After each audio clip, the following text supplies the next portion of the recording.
பார்க்கும்போது வெவ்வேறு பாசைகளை பேசினார்கள்.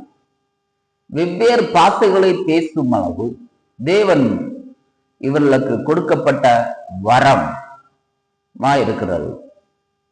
என்ன பாத்தீங்கன்னா, ஏன் ஆண்டவர் வெவ்வேறு பாசைகளை பேசும்படியாக கொடுத்தார், எதற்காக கொடுத்தார் என்று பார்த்தோமானால், வெவ்வேறு பாசைகளை பேசி அவர்கள் ஆவிலே அனல் கொள்ளும்படியாகவும் தேவனோடு ரகசியங்களை பேசும்படியாகவும் தேவன் வெவ்வேறு பாசைகளை அவருக்கு கொடுக்கப்பட்டது.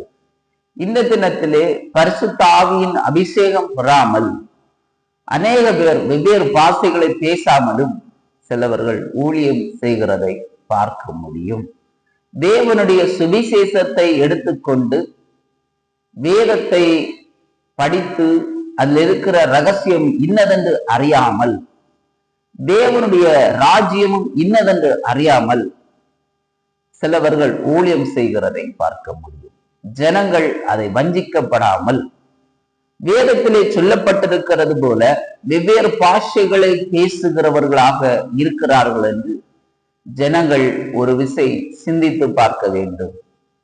என்றால் அதில் சொல்லப்பட்டிருக்கிறது, பரிசுத்த ஆவியானவர் வந்தார் மாத்திரம்தான் வெவ்வேறு பாசைகளை பேசுவார்கள். அவர்களோடு நம்ம இசைந்து ஊழியம் செய்கிறோமா என்று நாம் ஒரு விசை சிந்தித்து பார்க்க வேண்டும்.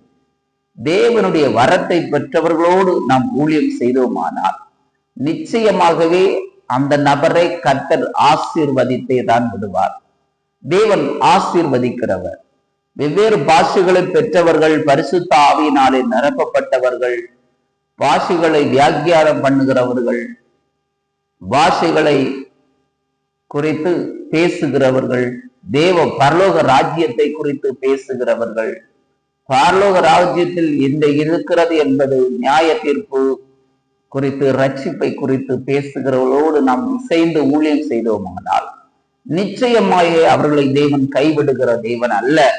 நிச்சயமாகவே அவர்களை தேவன் தூக்கி எடுத்து ஆசீர்வதிக்க வல்லமை உள்ளவராயிருக்கிறார். அதான் அந்த இடத்துல சொல்லப்பட்டிருக்கிறது, அவர்கள் வரங்களை பெற்றிருக்கிறார்கள். அந்த வரங்களை பெற்றபடினாலே வெவ்வேறு பாஷைகள் அவர்களுக்குள்ளே உண்டாயிற்று. வெவ்வேறு பாஷைகள் எப்படி வந்தது ஆனால் பார்த்தீமானால் வரங்கள் பெற்றிருக்கிறார்கள். வரங்களோடு ஒரு ஊழியம் செய்கிற ஒரு அனுபவத்தோடு இன்றைய தினத்திலே ஊழியர்கள் இருக்க வேண்டும்.